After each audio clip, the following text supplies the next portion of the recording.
What do I find most persuasive when talking about theological method? To me, the things that would make theological method more persuasive is if it would benefit more people. It must be logical and use more sources than just the Bible. The whole point of theology is to answer our question. So for it to be more persuasive, it will need to start with humans. It is better to start with something everybody knows, us humans. Unless you are very religious, starting with God does not help the majority. A persuasive theological method should be like utilitarianism, which basically does what's best for the majority, kind of like liberation theology and black theology. There are more poor people in the world than rich people, hence the poor being the majority. Liberation theology and black theology are persuasive because not only do they target the majority but also the vulnerable. They are doing it for those who are in need. To be even more persuasive, it could use human experience as a source and a lot more things that relate to humans like social sciences and politics. It should also contain some elements of philosophy.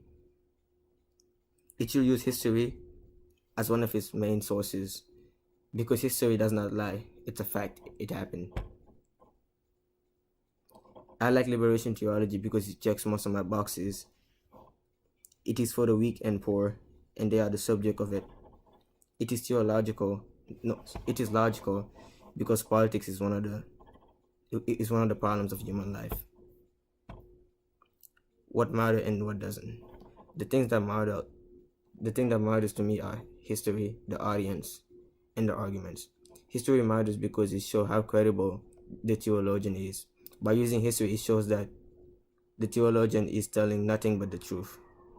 History is a fact. It happened.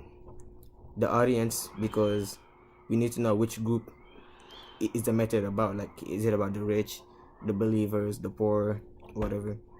A good example is black theology and how the audience is extremely clear: slaves and oppressed.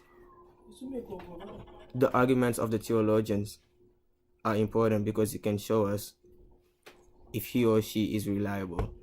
If the theologian uses more factual sources, the Bible, like human experience, then it makes it more credible. Then he is more credible. The things that do not matter are the Bible, beliefs, and assumption.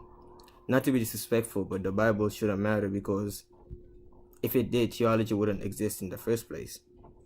Why use the Bible if it couldn't answer the people's question in the first place? And the whole point of theology is for it to answer our questions. Belief shouldn't matter because theology should be more about facts than the theologian's opinion. If belief was enough, then there would be no need for theology. Assumption, because it shows uncertainty in what the theologian is stating. How does your personal religious perspective play into the way you think about these things? My religious belief affect my perspective a bit because first I find that theology needs to be performed in the church since theology is more associated with Christianity. If I wasn't Muslim, I probably would have found Rana's theology to be more persuasive. I may be biased because of my belief. Apart from the anonymous Christian,